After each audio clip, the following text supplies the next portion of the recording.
Welcome to Martha Runs the World, a podcast with a new take on running, fitness, and all things health-oriented. I'm Martha Hughes, your host, and each week I present a new topic that is of interest to all runners. Hi, and welcome to episode 248 of Martha Runs the World. Thank you so much for joining me today. I really appreciate it. It is all about treadmill running. Yes, this show is all about we're going to talk all about it in all kinds of ways. But first, I have a confession to make. I love running on the treadmill. Now, this may not seem like a big deal if we've never met or you've never talked to me in years past. But if we ever talked before, this would be a shock to you. It's kind of a big deal that I like it now. You see, for most of my running life, I've hated the treadmill. I've tried to avoid it. At all costs, I've tried to avoid it. I just couldn't stand running on it. Hate is a strong word, true, but it's very accurate. I'd do anything not to run on it. I just couldn't stand it. But now, I run on it at least once a week at the gym because I work long hours on Thursdays and Fridays, and I like running Thursdays after work. So I run 8 to 8 on Thursdays, and then after my long 12-hour day, I go to the gym and I run.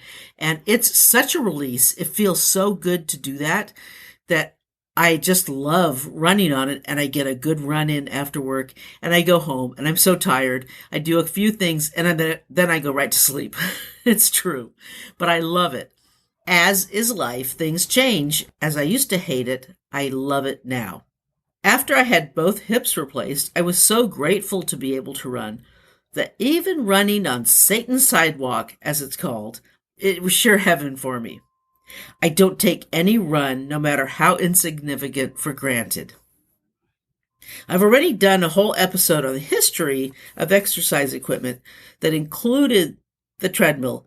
So if you want to listen to the strange history of treadmills, how they started out as punishment for prisoners, it's true, listen to episode 235 after this one, and you'll hear all about it.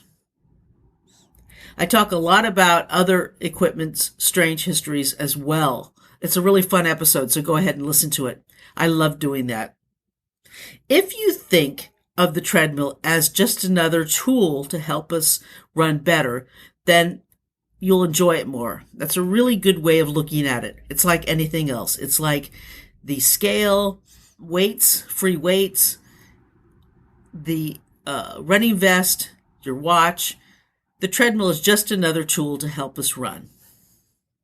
This week, I'm going to start out giving you help to start using the treadmill if you've never used one, and give you some good workout ideas as well. And if you already do use one, I'll give you some more workouts, and I'll also help give you some buying tips at the end of the episode if you want to own one of your own.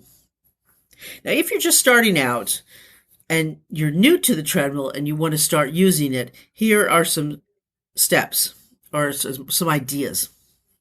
Make sure you start out warming up. Now, I've heard this line many times, and I no longer believe it's true. I've always heard that treadmills are at a very slight decline, and I do not believe this is true. So you don't have to set your treadmill at a 1% incline. You do not have to do that anymore. I do not believe that.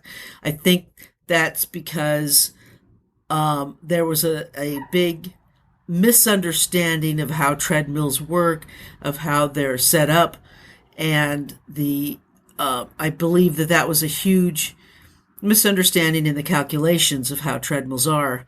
So you don't have to do that anymore. If you want to get a better workout, I mean, you can, but you don't have to do that. So just start it out at 0. That's fine. And I'll talk more about that in a little bit. Start at a slower speed. Start walking first, even if you're a terrific runner, and do some dynamic warm-ups first. Dynamic stretches are those where within movements where you're moving the whole time, not holding the stretch. And do this before your regular runs outside as well. Do some leg swings, do some squats, some lunges, that kind of thing. Do that first on a treadmill as you would outside. And yes, you should be doing those. I know I forget to. I'm human just like you guys. I forget to do those, but we should do those anyway. And then start walking first. Walk for a few minutes, at least, 4 to 5 minutes before you start running. Don't immediately start running. I see people who start running at the gym before they're even walking, and that's a quick way to get hurt, especially when they start running really fast. I mean, they won't even warm up. They'll just, boom, go into a run. And yeah, you're going to get hurt that way. You really will. So start at a slower speed. Walk. If you want to do it, set it for like 22-minute miles. Walking, do that for 4 to 5 minutes and then slowly increase. And then when you start running, don't go immediately into a sprint. Start running at a very slow pace, and then you can go into the faster miles per minute. Sorry, it's a little early here still. Need more coffee. Later.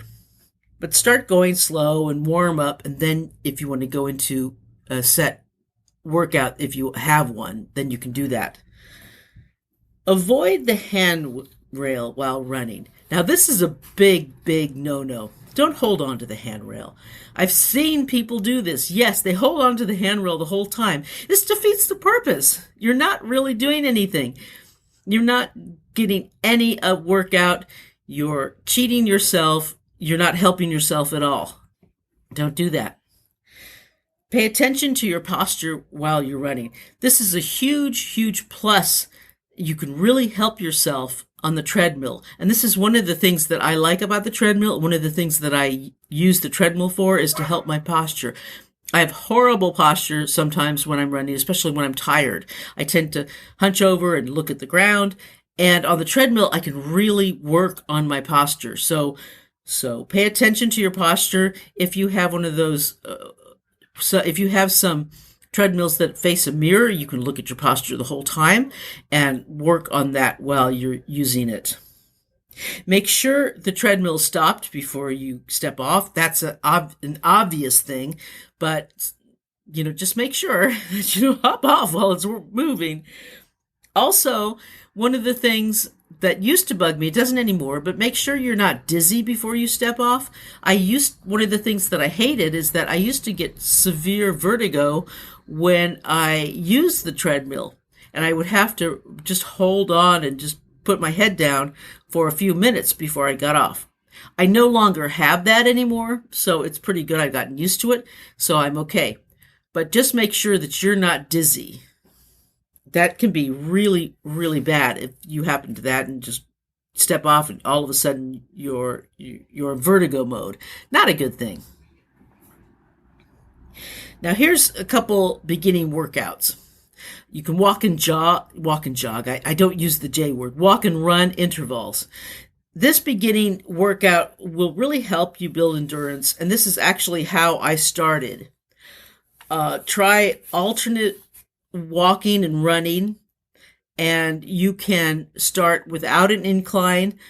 So start running for a minute, and then in between your runs, walk for 2 minutes, and then run for a minute, walk for 2 minutes, do 10 sets of those. And then when that gets good, run for 2 minutes and walk for 2 minutes, and build it up to until you're running 5 minutes, and then you don't have to really do that anymore. And that can really build up your endurance.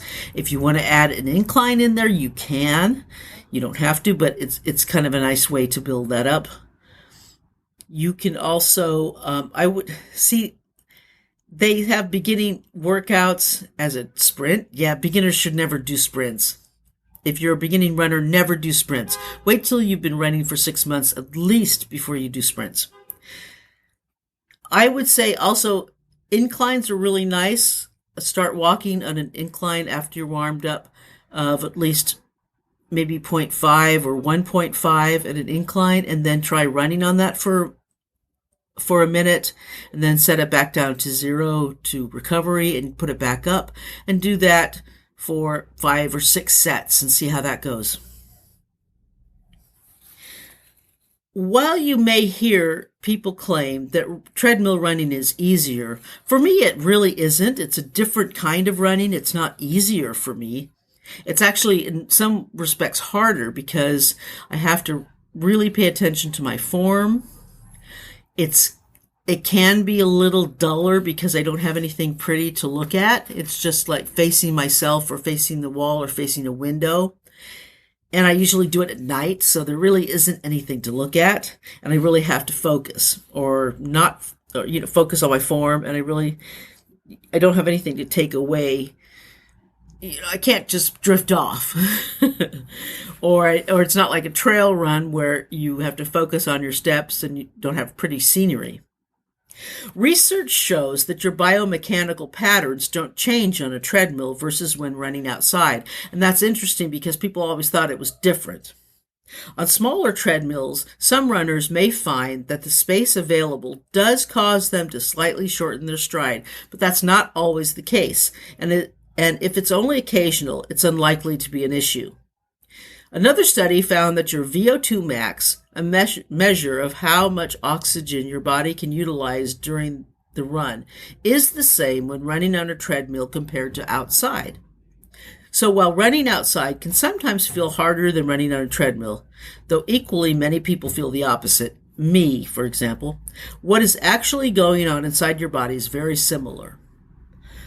After all, your cardiovascular system doesn't know what surface you're running on, and this is something to remember. It's going to be equally difficult to run on the treadmill as outside. You may be more used to running on a treadmill, or you may be more used to running outside. So I would say the surface you're more used to running on is going to be the easiest. I mean, some people only run on the treadmill and only run outside during races, which I think is kind of wrong. If you only run on the treadmill and then run outside for races, run outside. Just get used to running outside. You got to get used to that. And if you only run on the treadmill because that's what you like, well, I don't know. If you don't do races, that's fine. If that's all you like to do. But I think you're missing a lot of what makes running joyful. What pace should I be running on the treadmill? Treadmill running can be used for runs of all paces, from hard and fast intervals to easy miles. But if you're new to the treadmill, don't try to set a speed record on your maiden outing. Even experienced runners may take a while to get used to the feel of faster paces on a treadmill. And I second that. I say go slower, get used to it. I don't go fast on the treadmill. Right now, I'm just getting used to running on it, getting used to going for a while without stopping. Last Thursday, I went 15 minutes without stopping on it, and that was pretty cool. That's the longest I've gone on it without taking a break. So I'd say run on it a bunch of times before you decide to start sprinting. Here's more about the myth of the gradient. It's often said that you should put the treadmill at a gradient of 1% to more accurately simulate outdoor running. But this largely originates from a misunderstanding of a famous treadmill study. Back in 1996, Andrew Jones of the University of Brighton published a study called "A 1% Treadmill Grade Most Accurately Reflects the Energetic Cost of Outdoor Running." However, this was only the case with efforts faster than 7.09 minute-mile pace. And I don't know about you, but I don't run that fast. This is because at paces slower than that, the cost of running outside and more air resistance may be slightly greater than doing so indoors. However, other researchers will say this is anyway negated by the fact that you may well be getting hotter at a gym treadmill than you would outside. Either way, it's not something to worry about, and not something you should set it at 1%. You don't have to do that. It's not necessary, and it's not accurate. So don't even bother it. I mean, if you want to get a better workout, you can do that, but you don't have to. All right. Let me see. Now, there's a couple workouts that you can do on a treadmill. The workout 3-2-1 speed session. Now, this is a faster workout, and for more experienced runners, this is not something for a beginner to try. You want to warm up at 5 minutes easy, and then do sets 3 minutes fast, 2 minutes recovery, 2 minutes fast, 2 minutes recovery, 1 minute fast, 2 minutes recovery, and you want to repeat that 1 or 2 times and cool down 5 minutes easy. You always want to have a warm up of 5 minutes, cool down of 5 minutes, and just really give yourself a lot of time to warm up and cool down. That's really important in a lot of these workouts. And I know a lot of people who use the treadmills at my gym do not do this. Got to do that. That's super important, especially when you're doing speed work. That's a really nice speed work session. And then you can do, here's a hill workout you can do. Now, where I live, we got lots of hills, so you don't have to do this at where I live. But if you live in a flat area, this is very good for you.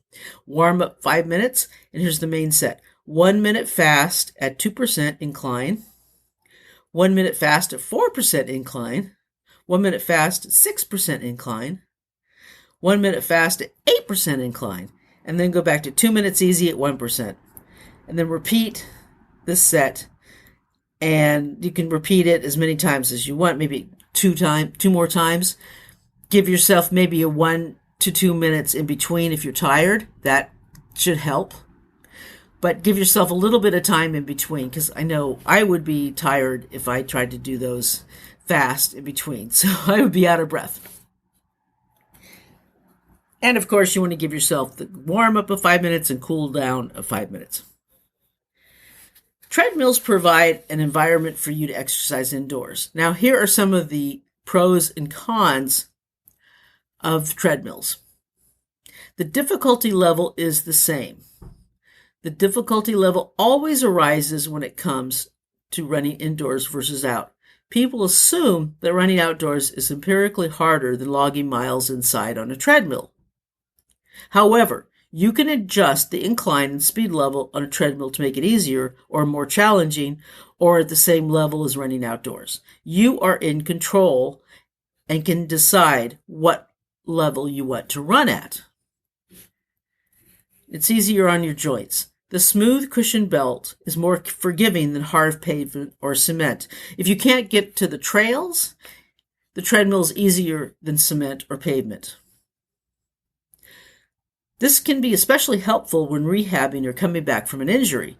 Make sure you ease your way back to the road following an injury by alternating treadmill and outdoor runs. Or try doing some exercises in the water, if you have access to it, of course, a few times a week. You can simulate race environments. Many more advanced treadmills allow you to create your unique course profile, which you can use to simulate your desired course. Even if you're not training for a race, you can switch up your workout by choosing a specific trail or terrain from around the world, depending on your options, to make you feel as though you're half a world away. And there are actually those options free in YouTube. You can look those up. And if you find a simulated YouTube trail, you can do that virtually while you run if you want as well. You can find those. I can't use those personally because those make me dizzy. If I focus on a movie or a show or anything like that while I'm running and I have to look at it, if I have to look at TV or anything like that, I will get dizzy. That focus will make me super dizzy, so I can't do that. So I just listen to music, which is fine for me, and I just focus at something like there's this Verizon sign across the street that I look at through the window, and that helps me.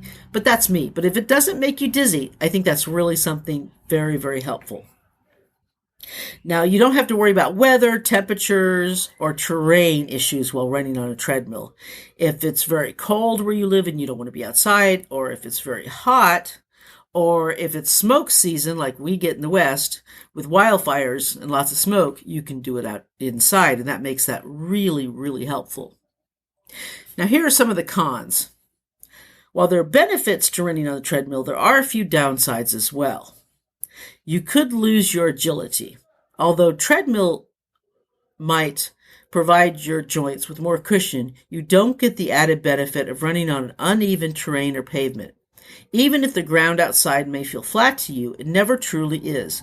Therefore, your foot and leg muscles constantly make minor adjustments to adapt to the changing surfaces. And this is especially true if you're trying to do trail races or something where there's a lot of movement of the legs that isn't just forwards. So if you need to do that, you have to alternate between the treadmill and outside. You just have to if you want to take your running seriously. If you're just doing it just for the exercise and not planning on doing races or anything, that's one thing. But if you are planning on doing any kind of a race, road or trail, do some running outside. You really have to. These adjustments are significant for coordination and balance and will help you improve your ability to do everyday things. While treadmill running can help improve your overall fitness, it will only mimic the real-life situations simulating running outdoors.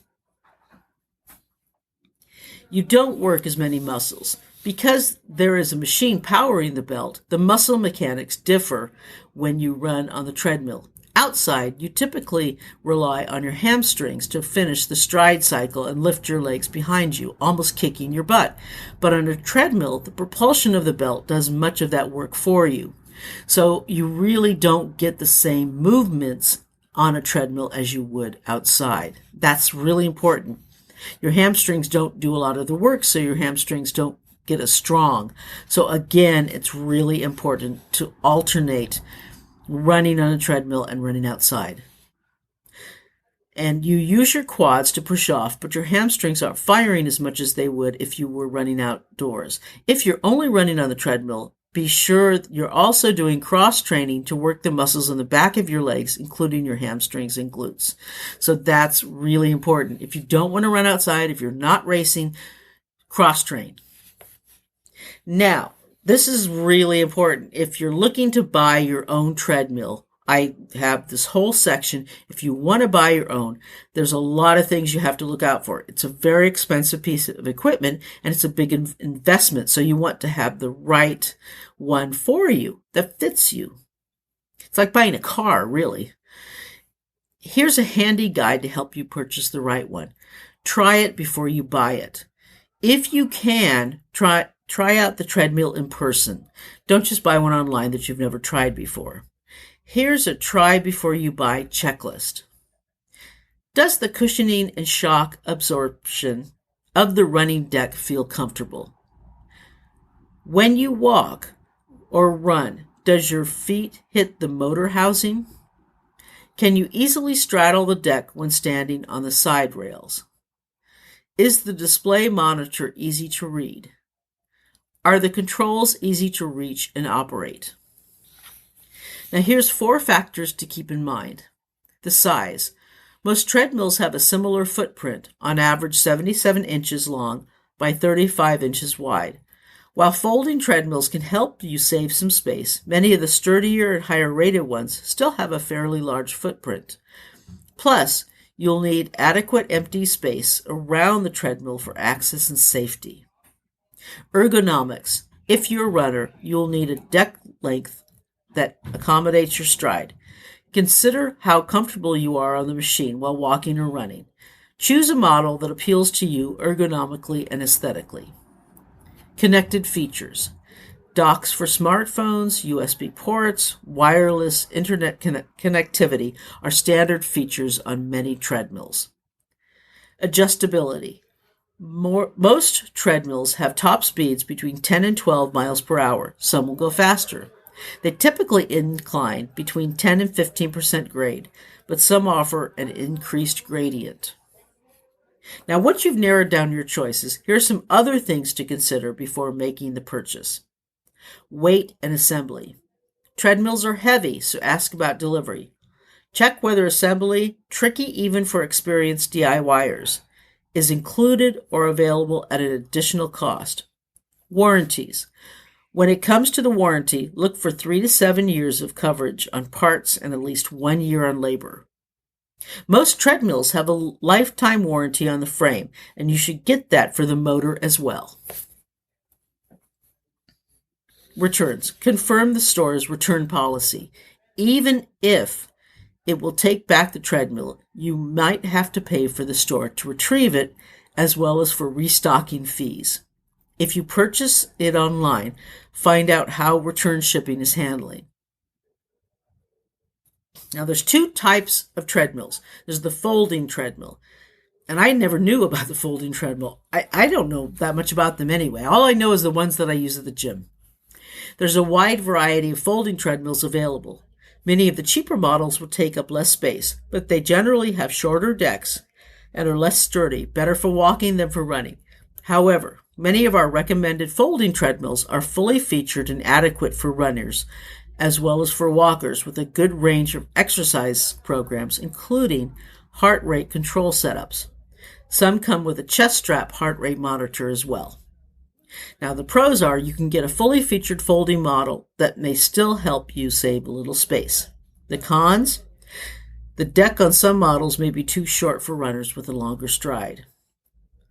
The non-folding treadmills. These treadmills offer a sturdier deck and frame, a longer running belt, and a larger running surface. The pros? The best choice for frequent models are the non-folding ones and are constructed of heavier, more robust materials. Integrated heart rate control programs, higher max speeds, and steeper max inclines are typical. They are rated for heavier people and come with the longest warranties. The cons are, it may seem odd, but these pricey models sometimes have fewer built-in programs. When every square foot counts, space considerations are non-negotiable. Treadmill features. Now, treadmill manufacturers look for ways to make exercise less monotonous and more interesting. Your task: decide which features you need and avoid paying for options you don't care about. For example, consider your training style. Do you need to be distracted from your workout, or do you enjoy planning your fitness regimen and creating physical challenges? If it's the former, entertainment features and automatic programs might take priority. Otherwise, features such as max speed, incline settings, heart rate monitoring, and interval programs should take precedence. Now remember, a treadmill is merely a tool to make strides towards your cardio fitness and health goals. Keep those objectives in mind to help identify features that are most important to you. Buying a treadmill is an expensive investment, and you want to make sure it's the right one for you. So take your time in purchasing one, finding the right one to purchase, I should say. So this should really help you on your way if you want to run on a treadmill, or a treadmill as we used to call them. But I do enjoy running on it once or twice a week. I don't think I would like it if I had to do it more than that, because I really like being outdoors. I mean, ideally, I like the trail, but I can't get to the trail that often, especially these days. And I've got a couple road races coming up, so I got to stick to the roads right now. But after this half I have next month, probably I'll do more trail running. But that is it. And, please, if you want to join the Facebook group we have, it's a little Martha Runs the World group we have on Facebook. I will post a link on the website, martharunstheworld.com. If you want to become a subscriber to the Martha Runs the World podcast, there'll be a link on that. It'll say support the podcast. That'll be on the website, and you can do that for $3 a month. It's pretty easy, and it's very helpful, and thank you so much. And you will get extra episodes every month, I promise. So if you want to do all that, it's all on the website. If you want to email me, it's martharunstheworld@gmail.com. And that is it. Thank you so much for listening. And until next week, let's tie up our shoelaces and go for a run.